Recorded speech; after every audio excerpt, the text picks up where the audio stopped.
How is everyone doing? Welcome back to my channel. Today we're going to talk about Tuface and Annie Idibia.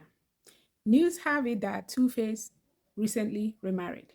He just got out of marriage with Annie that had lasted over 10 years. I mean, they've been together for over 10 years. I'm not sure how long their marriage lasted, but he immediately got married to another woman, and people are asking how come he was able to move on so quickly. So there's something that I want to tell you. There's a new style in town. Men and women don't do the old-fashioned breakup anymore, where they take you to lunch or dinner or call you on the phone and give you a long speech and tell you, sorry, it's not me, it's not you, it's me, I'm not in a good place, blah, blah, blah. You're a wonderful person, but I think I need a break. They don't do that anymore. You know what they do? They just check out, even while still in the relationship or even while still in the marriage. They emotionally detach, they spiritually detach, they mentally detach. They just check out and they're still in the marriage. So by the time the marriage is finally over, they have gone through the stages, they have grieved the marriage or the relationship, they have moved on already, even while inside the relationship. So there is no time to wait anymore. They're ready to move on. So could it be that's the case with Tuface? Maybe he has already been detached. He has already divorced Annie for a long time, even while they were still together. Why do people stay in that case, you may ask? It's for so many reasons.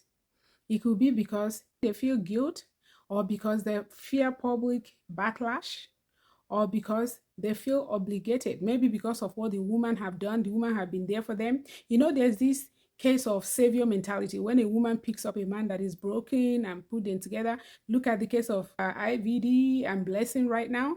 Blessing actually used her own mouth to say, I went to jail for him. Imagine that. So IVD is going to feel this enormous gratitude towards her. Do you think he will ever wake up and say, I don't want you anymore, I will leave? He's going to be feeling guilty. People are going to come down on him. Oh, she went to jail for you, blah, blah, blah. And Blessing is even using her own mouth to say this online. So can you imagine the obligation that he will feel to stay with her? So that's just an example. I don't know if that is what is happening or not, but that's just an example. A lot of people stay for so many reasons. It could be habit.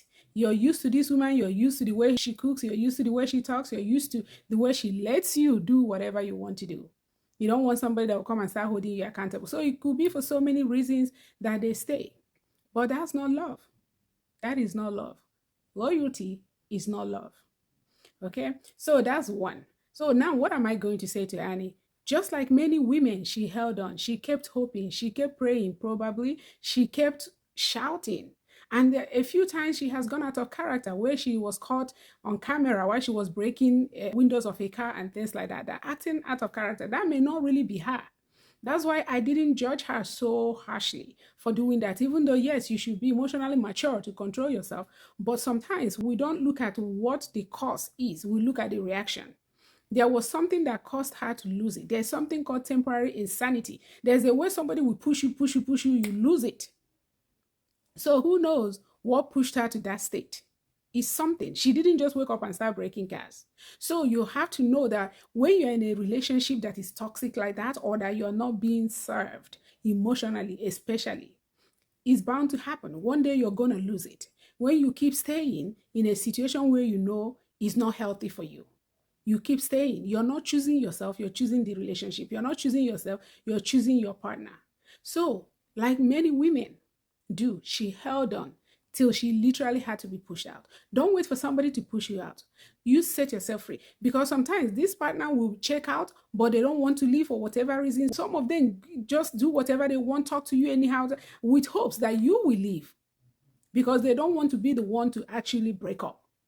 So they do whatever to push you to leave them. And then you still don't leave. You keep holding on till they can't handle it anymore. They literally have to push you out. So don't wait for anybody to push you out. If somebody is giving you signal that, hey, I don't want you here, choose yourself. I never advise anybody to leave a marriage or leave a relationship. That has to be entirely your decision. But I can tell you that it's important that you choose yourself. Because you see these women that completely, some men lose themselves. They become a shadow of themselves. They lose their friends. They lose their connections. They lose their job. They lose everything. They walk on eggshell. You see them, everybody knows something is wrong, except then they don't see it.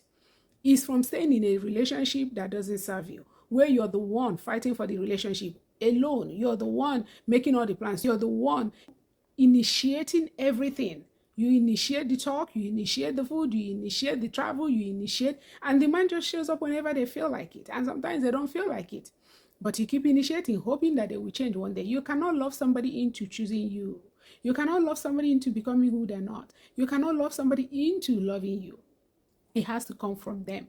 So when you're in a situation where you see that you are by yourself, you're in a marriage takes two people, relationship takes two people, but you're in this marriage all by yourself, you're in this relationship all by yourself, it's time you ask yourself some questions. And the time you ask yourself, am I choosing me? Am I taking care of me? Am I being fair to me? Because you can be so fair to everybody else, but you treat yourself so badly. You treat yourself like trash. So you have to always reevaluate and readjust. It's okay. Sometimes it feels like you can't move on without that person. You love them so much. But I tell you, give it time. Time is a healer of all wound. Give it time, you will move on. Give it time, you'll be like, oh my God, I can't even believe I stayed for that long. But you have to make a move for you to get to that stage. If you don't make a move, you'll never get there. Some women stay in this type of marriage till they pass. Eventually, they pass of heartbreak or otherwise, because even when you're emotionally and mentally not okay, it affects you physically as well. So they may pass from some kind of disease, but that's just because they haven't been taking care of themselves. They let themselves go because of all the emotional baggage they're carrying. Number one message here is choose you. Don't wait for somebody to push you out. Now, let's get back to Annie and Tuface. So for those that will ask, Tuface, how come you move on too quickly? Maybe he did not. Maybe he's already been moved on, even while he was still in the marriage. So that's something you have to consider. I'm not saying he's a bad person. I'm not saying Annie is a bad person. Only them know their full story. But what we do know is what we see. And sometimes what we see is not so palatable. But we try not to judge. We try to listen and we don't judge because we don't know the full story. But what you cannot go wrong is always choosing yourself. And when somebody's sending you a message, see that message and accept that message. Don't force anybody into anything. You cannot. That's number one. Again, these people met when Annie was 15, I hear, 15, and Tuface was struggling eventually. So that's another thing. You know, scientifically, let's talk science. I try to insert some science because I believe in proven method. I believe in things that can be studied. Now, the frontal lobe of your brain, that's the part of your brain that is responsible for decision making, responsible for long-term decision making, responsible for judgment. That part is not fully developed till the age of 25. So if you're making a decision before the age of 25, you don't have the equipment needed for that decision, especially when you're making a life decision, long-term decision. You're not fully equipped to make that decision. So are you really making an informed decision? Because that is how come you'll be able to see and know if that decision is best for you. When you'll be able to choose, you put yourself first and see if this decision is going to be good for you. If you're not fully equipped, you may just make that decision out of the emotion you're feeling at that moment. But you know it's not all about emotion. Your emotion is involved, but you have to also use your wisdom, use brain. Because no matter how much you're feeling like, oh, for example, sugar tastes good, but do you go and eat tons and tons and tons of sugar because it feels good, it tastes good? No, you need the brain power to say, even though this thing tastes good, it's not good for me. And I'm going to choose me, I'm going to choose life in order to leave it alone. So that's just an example. So that's another thing. Annie was too young when she made that decision. And I want to appeal to anybody watching, if you're in that age range and you're making a decision, don't neglect the counsel of your elders. Carry your elders along because you may not be there, but they are there. They have those frontal lobe developed fully. So carry them along. Even the Bible says, in the multitude of counsel, there is safety. Carry them along and trust me, you will not regret it. Another thing I want to point out is there's limerence. I've mentioned this in another video, but limerence is not love. So who knows, is Annie really in love or is it limerence? Limerence is this strong attachment to a fantasy. So what you think the person should be rather than what they are. What you envision them to be rather than what they actually are. So you're in love with that fantasy. You're so attached to it, you can't think of anything else. You're so centered on it. So that is limerence. And I might insert a video explaining it further. So sometimes I wonder, is she really in love or is it limerence? Because sometimes it looks like she loved him too much even to her own detriment. I mean, there are stories out there, that things he says, he already said that, you know, he mentioned it, implied it in so many interviews that his, you know, manhood can decide to be with anybody, that that man would have a mind of his own. It was something he said. And of course, that is actually very disrespectful to say something like that when you have a woman.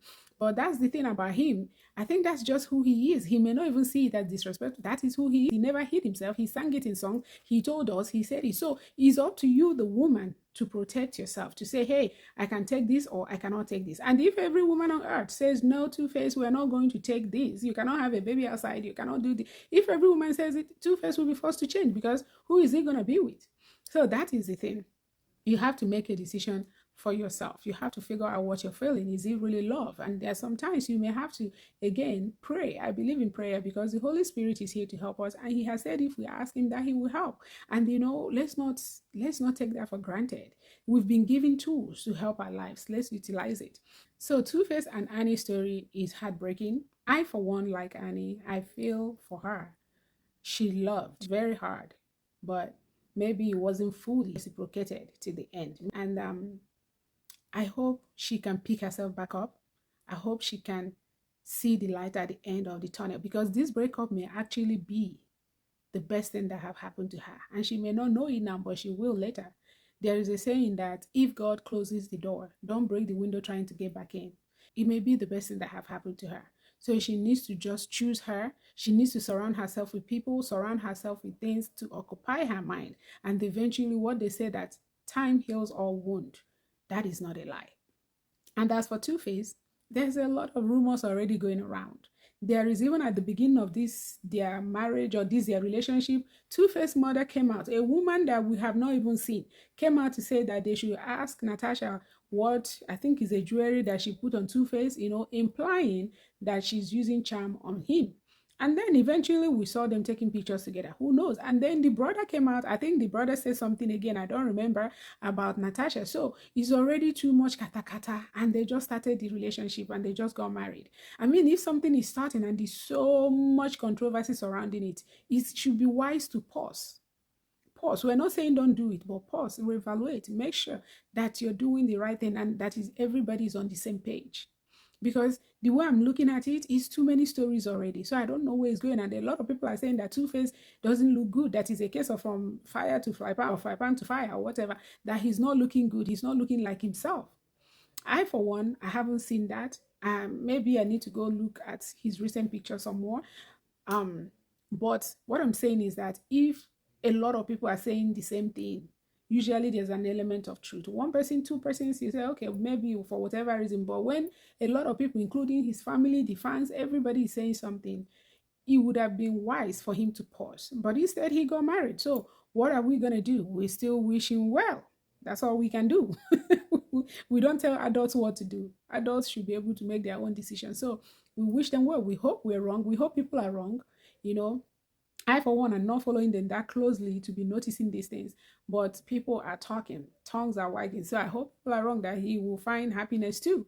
But I especially wish that Annie will find happiness and be okay, because I don't think she's that crazy. I think she's just in a place where she didn't know how to handle. This is an opportunity for her to maybe do counseling, therapy, and work on her anger, emotional intelligence, and ability to make better decisions. And whatever lesson she learned here, she will be able to take to the next relationship. So that brings me to the conclusion of this video. Sis, if you are in a relationship by yourself, don't wait to be pushed out. That is the message I want to bring here. Choose you. Choose you. You are enough. You are not that terrible. You are lovable. There's somebody out there that will cherish everything about you. So don't tie yourself down unnecessarily. Not to say that marriages or relationship cannot have issues, but if you're two people that are having issues and both of you are trying to work on it, that's different. That's not what I'm talking about. I'm talking about when one person is completely gone and you're there by yourself, struggling for nothing, something that is no more. That is what I'm talking about. At that point, you need to be able to pause and reevaluate. Do I actually have a partner? Because if you don't have a partner, then what are you fighting for exactly? I hope somebody learned something from this video. Thank you for watching. Don't forget to like, share this video, because you don't know who it may benefit. Subscribe and follow us for more.